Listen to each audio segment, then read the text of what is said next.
नमस्कार दोस्तों, अभी भी बहुत बड़ी खबर निकलकर सामने आई है। आपको बता दें, भाजपा पर सर्जिकल स्ट्राइक को लेकर कांग्रेस ने बहुत बड़ा ऐलान किया है। क्या ऐलान किया आपको विस्तार से बताएंगे। वहीं दूसरी तरफ आपको बता दें, बिहार विधानसभा चुनाव को लेकर अभी अभी सुप्रीम कोर्ट ने बहुत बड़ा फैसला सुनाया है, जिससे कई राजनीतिक पार्टियों को बहुत बड़ा झटका लगा है। दोस्तों, क्या है पूरी खबर हम आपको विस्तार से बताएंगे, लेकिन इससे पहले अगर आपको भी लगता है कि क्या बिहार में विधानसभा चुनाव होने के बाद क्या एक बार फिर से बीजेपी नेतृत्व वाली एनडीए क्या सत्ता में फिर से लौट कर आएगी, या फिर क्या कांग्रेस गठबंधन वाली यूपीए चुनाव जीतकर सरकार बनाने में कामयाब हो पाएगी, कमेंट कर अपनी राय जरूर बताएं और इस वीडियो को ज्यादा से ज्यादा शेयर करें। जी हाँ दोस्तों, आपको बता दें, इस साल के आखिरी में होने वाले बिहार में विधानसभा चुनाव को लेकर सुप्रीम कोर्ट ने बड़ा फैसला सुनाया है। दरअसल आपको बता दें कि इस साल के आखिरी महीने में यानी नवंबर लास्ट या दिसंबर में बिहार के 243 विधानसभा सीटों पर चुनाव होने हैं। इसी चुनाव को लेकर सुप्रीम कोर्ट ने बड़ा फैसला सुनाया है। सुप्रीम कोर्ट ने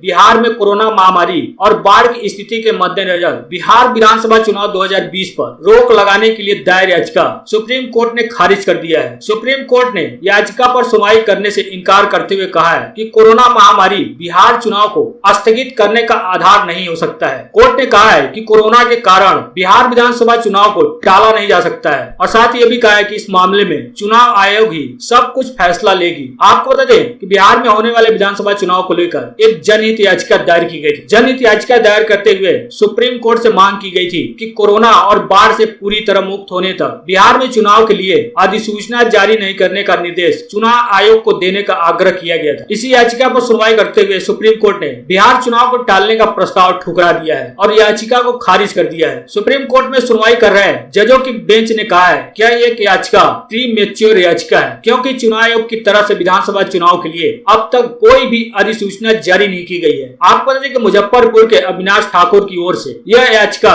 सुप्रीम कोर्ट में दाखिल की गई थी। इस याचिका में बताया गया था कि याचिकाकर्ता को कई अखबारों से यह पता चला था कि राज्य निर्वाचन आयोग बिहार में जो तय समय सीमा है उस पर ही चुनाव कराने को लेकर अक्टूबर में अधिसूचना जारी कर सकती है। इसी पर सुनवाई करते हुए सुप्रीम कोर्ट ने कहा है कि हम निर्वाचन आयोग को यह कैसे आदेश दे सकते हैं या ये कैसे कह सकते हैं कि वह चुनाव नहीं कराए। सुप्रीम कोर्ट ने सीधे सीधे कहा है कोविड-19 चुनाव स्थगित करने का वैध आधार नहीं हो सकता है। हालांकि याचिकाकर्ता ने कहा है कि जन प्रतिनिधित्व कानून में प्रावधान है कि असाधारण परिस्थितियों में चुनाव स्थगित किया जा सकता है, जिस पर सुप्रीम कोर्ट का कहना है कि यह निर्णय लेना निर्वाचन आयोग का काम है और न्यायालय इलेक्शन कमीशन को चुनाव कराने के निर्देश जारी नहीं कर सकता है और निर्देश दे नहीं सकता है। दरअसल याचिकाकर्ता ने दलील दी थी कि चुनाव नहीं, इंसानों का जीवन महत्वपूर्ण है और विधायक ही नहीं बल्कि आम जनता भी कोविड-19 महामारी का शिकार हो रही है। हालांकि सुप्रीम कोर्ट ने कहा है कि वह चुनाव टालने का आदेश नहीं दे सकती और निर्वाचन आयोग सारी परिस्थितियों को ध्यान में रखकर ही निर्णय करेगा। दरअसल आपको बता दें कि पिछले शुक्रवार को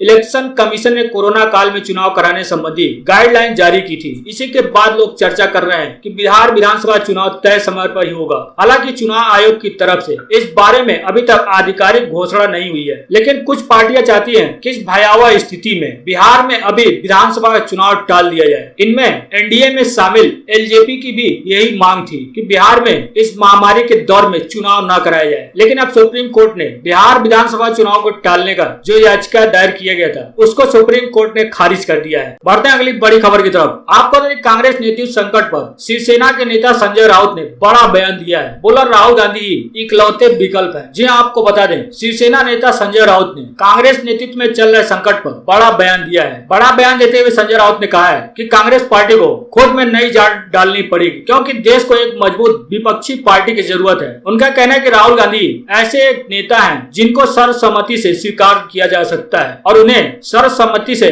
स्वीकारता मिली हुई है। एक न्यूज एजेंसी से बात करते हुए शिवसेना के सांसद संजय राउत ने कहा है कि देश को एक मजबूत विपक्ष की आवश्यकता है और कांग्रेस पूरे देश में पहचान है। पार्टी को अंदरूनी परेशानियों से ऊपर उठकर काम करना होगा। उनका कहना है कि सोनिया गांधी की उम्र काफी हो चुकी है और मैं प्रियंका गांधी को फुल टाइम पॉलिटिक्स में नहीं देखता हूँ। पार्टी में बहुत से वरिष्ठ नेता है जिनकी वजह से राहुल गांधी काम नहीं कर पाते हैं। मैं कांग्रेस में अध्यक्ष के तौर पर एक गैर गांधी अध्यक्ष नहीं देख पा रहा हूँ। संजय राउत ने सीधा सीधा कहा है कि सोनिया गांधी के बाद कांग्रेस में अध्यक्ष बनने का विकल्प सिर्फ मात्र एक राहुल गांधी ही है। साथ ही उन्होंने अभी कहा है कि सर्वसम्मति से राहुल गांधी को स्वीकारता मिली हुई है। बढ़ते हैं अगली बड़ी खबर की तरफ। जी हाँ दोस्तों, आपको बता दें, पिछले एक हफ्ते से कांग्रेस में चल रहे घमासान के बीच कांग्रेस ने केंद्र सरकार को यानी मोदी सरकार को घेरने को लेकर बहुत बड़ा ऐलान किया है। आपको बता दें कि कांग्रेस ने प्रधानमंत्री नरेंद्र मोदी के नेतृत्व वाली केंद्र की सरकार को घेरने को लेकर एक बड़े टीम का गठन किया है। कांग्रेस ने केंद्र सरकार की ओर से जारी किए गए अध्यादेशों पर विचार के लिए इस समिति का गठन किया है। इस समिति में गांधी परिवार के 5 करीबी नेताओं को जगह दी गई है। वहीं कांग्रेस को पत्र लिखने वाले में से गुलाम नबी आजाद और आनंद शर्मा को इस समिति से बाहर रखा गया है। कांग्रेस पार्टी द्वारा 26 अगस्त को दिए गए एक विज्ञप्ति के मुताबिक कांग्रेस की अंतरिम अध्यक्ष ने केंद्र सरकार द्वारा घोषित प्रमुख अध्यादेशों पर पार्टी के रूप पर चर्चा करने और तैयार करने के लिए एक 5 सदस्यीय समिति का गठन किया है। इस समिति के चलाने की जिम्मेदारी जयराम रमेश को सौंपी गई है। कांग्रेस की तरफ से गठित एक कमेटी केंद्र की ओर से जारी प्रमुख अध्यादेशों पर चर्चा और पार्टी का रूप तय करने का काम करेगी। आपको बता दें कि इस कमेटी में जयराम, पी चिदम्बरम, दिग्विजय सिंह, डॉक्टर अमर सिंह, गौरव गोगोई का नाम शामिल है। कांग्रेस ने कहा है कि यह समिति केंद्र की ओर से जारी प्रमुख अध्यादेशों पर चर्चा और पार्टी का रूप तय करने का काम करेगी। और साथ ही कांग्रेस ने पत्र लिखने वाले 23 नेताओं को भी कड़ा संदेश दिया है। कांग्रेस कार्य समिति ने सोनिया गांधी और राहुल गांधी के हर संभव तरीके से मजबूत करने का निर्विरोध प्रस्ताव पारित किया था। साथ ही यह भी स्पष्ट किया था कि किसी को भी पार्टी और उसके नेतृत्व को कमजोर करने की बिल्कुल भी इजाजत नहीं दी जाएगी। आपको बता दें कि कांग्रेस में जिन 23 नेताओं ने खलबली मचाई थी, जिन 23 नेताओं ने गांधी परिवार के खिलाफ चिट्ठी पर हस्ताक्षर कर कांग्रेस में खलबली मचाई थी, उनमें राज्यसभा में नेता प्रतिपक्ष गुलाम नबी आजाद, कपिल सिब्बल, शशि थरूर, मनीष तिवारी, आनंद शर्मा, पीजे कुरियन, रेणुका चौधरी, मिलिंद देवड़ा, अजय सिंह, सांसद विवेक तनखा, मुकुल वासनिक, जितिन प्रसाद, भूपेंद्र सिंह हुड्डा, राजेंद्र कौर भट्टल, एम वीरप्पा मोइली, पृथ्वीराज चौहान, राज बब्बर, अरविंद सिंह लवली, कौल सिंह ठाकुर, अखिलेश सिंह, कुलदीप शर्मा, योगानंद शास्त्री, पूर्व सांसद संदीप दीक्षित शामिल थे। अब कांग्रेस ने इनमें से ज्यादा नेताओं को दरकिनार करते हुए मोदी सरकार को घेरने के लिए एक 5 सदस्यों की टीम बनाई है। बढ़ते हैं अगली बड़ी खबर की तरफ। आपको देखिए, मध्य प्रदेश में होने वाले उपचुनाव को लेकर एक बड़ा आंकड़ा सामने आया है। इस आंकड़े से समझा जा सकता है कि कैसे कमलनाथ मध्य प्रदेश के मुख्यमंत्री शिवराज सिंह चौहान को पटकनी दे सकते हैं। आपको पता है कि मध्य प्रदेश में विधानसभा की 27 सीटें खाली हैं और उन पर 6 महीने के भीतर चुनाव होने हैं। हालांकि अभी तक इन सभी 27 सीटों पर उपचुनाव की तारीखों का ऐलान नहीं हुआ है, लेकिन माना जा रहा है कि चुनाव आयोग जल्द ही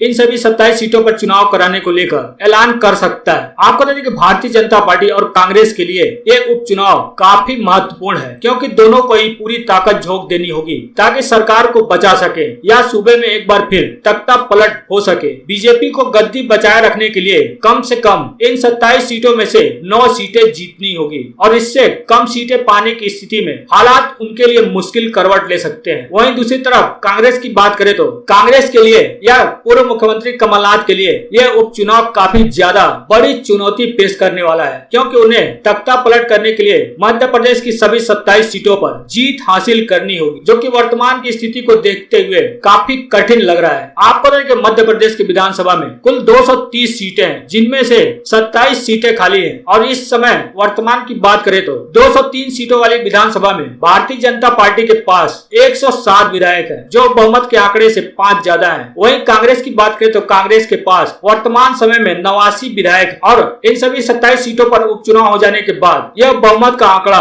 107 से बढ़कर 116 हो जाएगा, जिस तक पहुंचने के लिए भारतीय जनता पार्टी को इन 27 सीटों में से कम 9 सीटें जीतनी होंगी। अगर भारतीय जनता पार्टी 9 से कम सीटें जीत पाती है तो उसे समाजवादी पार्टी, बहुजन समाज पार्टी या फिर अन्य का सहारा लेना होगा। वहीं मौजूदा समय में 89 विधायकों वाली कांग्रेस को भी स्पष्ट बहुमत पाने के लिए यानी 116 का आंकड़ा पाने के लिए उपचुनाव में सभी 27 सीटों पर जीत हासिल करनी होगी, तभी कांग्रेस पार्टी दोबारा से सत्ता में आ सकती है या यूं कहे कि सत्ता में आने का ख्वाब देख सकती है। हालांकि भारतीय जनता पार्टी भी अगर 9 से कम सीटें जीत पाती है और कांग्रेस 20 से ज्यादा सीट जीत लेती है तो भी कमलनाथ 4 निर्दलीय, 2 बीएसपी और 1 एसपी विधायक का समर्थन हासिल कर दोबारा से सत्ता में वापसी कर सकते हैं। इसी को लेकर पत्रकारों से बातचीत करते हुए कमलनाथ ने बड़ा बयान दिया है। कमलनाथ ने कहा कि यह उपचुनाव आम चुनाव नहीं है, मैं इसे उपचुनाव भी नहीं मानता है। यह चुनाव मध्य प्रदेश के भविष्य के लिए मुख्यमंत्री मुख्यमंत्री यानी पूर्व मुख्यमंत्री और कांग्रेस अध्यक्ष कमलनाथ ने कहा है कि पिछले 4 माह से मैंने पार्टी को मजबूत करने का काम किया है, क्योंकि हमारी लड़ाई भाजपा की उपलब्धियों के साथ नहीं है बल्कि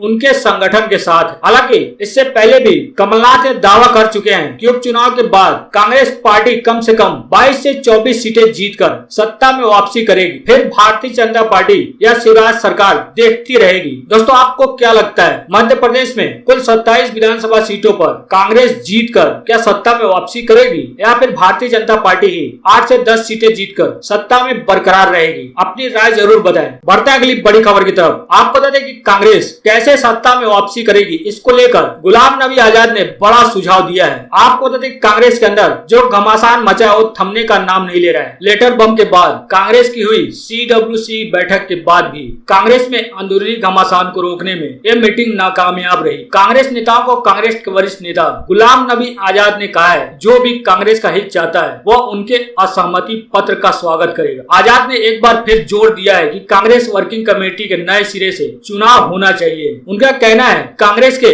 आंतरिक कामकाज में जिस किसी भी की वास्तविक रुचि है वो हमारे इस प्रस्ताव का स्वागत करेगा कि हर राज्य और जिले का अध्यक्ष निर्वाचित हो, पूरी कांग्रेस कार्य समिति का चुनाव होना चाहिए। गुलाम नबी आजाद ने कहा है कि पिछले कई दशकों से हमारे पास पार्टी में निर्वाचित निकाय नहीं है। हो सकता है कि शायद हमें 10-15 साल पहले इसके लिए कोशिश करनी चाहिए थी और अगर हमें वापस आना है तो हमें आंतरिक चुनाव कराकर अपनी पार्टी को मजबूत करना होगा। आजाद ने पत्र लीक होने के मामले में कहा है कि यदि पत्र लीक हो गया तो क्या हो गया, पार्टी को मजबूत बनाने और चुनाव कराने के लिए कहना कोई स्टेट सीक्रेट नहीं है। उन्होंने कहा कि इंदिरा गांधी जी के समय भी कैबिनेट की कार्रवाई लीक हो जाती थी। अनुशासनहीनता के सवाल पर पलटवार करते हुए उनका कहना है कि जो लोग कांग्रेस वर्किंग कमेटी के दौरान कमेंट्री कर रहे थे क्या वे अनुशासनहीनता नहीं कर रहे थे? जो लोग हमें पत्र लिखने के लिए गाली दे रहे थे क्या वे अनुशासनहीनता नहीं थे? क्या उनके खिलाफ कार्रवाई नहीं की जानी चाहिए? उनका कहना है कि हमने किसी को गाली नहीं दी। इससे पहले कपिल सिब्बल, मनीष तिवारी और गुलाम नबी आजाद समेत 23 वरिष्ठ नेताओं ने सोनिया गांधी को पत्र लिखकर संगठन में व्यापक बदलाव, सामूहिक नेतृत्व और पूर्णकालिक अध्यक्ष की मांग की थी। इसी पत्र को लेकर CWC की बैठक में काफी विवाद हुआ था। विवाद इतना बढ़ गया था कि राहुल गांधी ने कपिल सिब्बल और गुलाम नबी आजाद पर भाजपा से मिली भगत का आरोप भी लगा दिया था। बढ़ते हैं अगली बड़ी खबर की तरफ। आपको तो भारत चीन के रिश्तों पर विदेश मंत्री का कहना है कि 1962 के युद्ध के बाद अभी सबसे ज्यादा गंभीर हालात है। आपको तो विदेश मंत्री S जयशंकर ने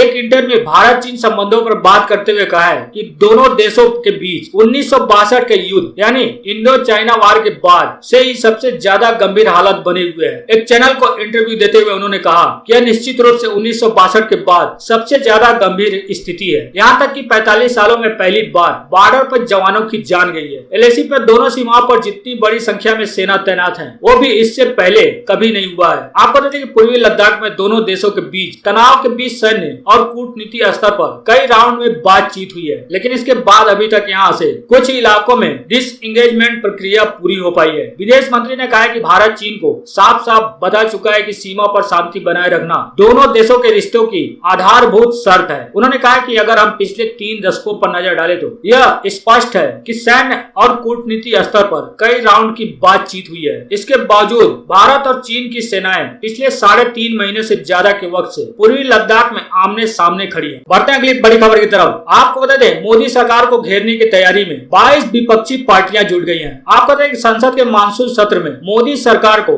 कई मुद्दों पर घेरने के लिए विपक्ष एकजुट होने की कवायद में जुट गया है। कोरोना से निपटने को लेकर और तमाम मुद्दे पर मोदी सरकार को घेरने के लिए देश की 22 विपक्षी पार्टियां एक साथ बैठक करने वाली हैं। यह बैठक 14 सितंबर से शुरू हो रहे मानसून सत्र से पहले वर्चुअल तरीके से होगी। यह जानकारी इस मामले से जुड़े कुछ विपक्षी नेताओं ने दी है। आप 22 मई को भी विपक्षी पार्टियों की इसी तरह से एक बैठक हुई थी जिसमें कोरोना वायरस कर के बीच मोदी सरकार के देशव्यापी लॉकडाउन की आलोचना की गई थी। सोनिया गांधी ने कहा था कि कोरोना को 21 दिन में खत्म करने की पीएम का दावा धराशायी हुआ और सरकार के पास लॉकडाउन को लेकर कोई प्लान नहीं था। साथ ही सोनिया गांधी ने मोदी सरकार द्वारा 20 लाख करोड़ रुपए के आर्थिक पैकेज को लेकर भी सवाल उठाए थे। बताया जा रहा है कि विपक्षी दलों की इस बैठक में कोविड-19 से संबंधित प्रतिबंधों को ध्यान में रखते हुए एक महत्वपूर्ण अभियान को शुरू करने की योजना तैयार करने की उम्मीद जताई जा रही है। विपक्षी दलों के नेताओं ने इस महामारी यानी कोरोना महामारी और इसे लेकर राहत प्रदान करने में सरकार की विफलता की पहचान की है। मामले से जुड़े नेताओं ने कहा है कि जिस संवैधानिक व्यवस्था को खत्म किया जा रहा है उसकी रक्षा करने की आवश्यकता और आर्थिक परेशानियों की पृष्ठभूमि में लोगों को तत्काल राहत देने की जरूरत है। इस योजना में शामिल नेताओं ने कहा है कि विपक्षी पार्टियां इस बात पर भी चर्चा करेंगी कि दिल्ली में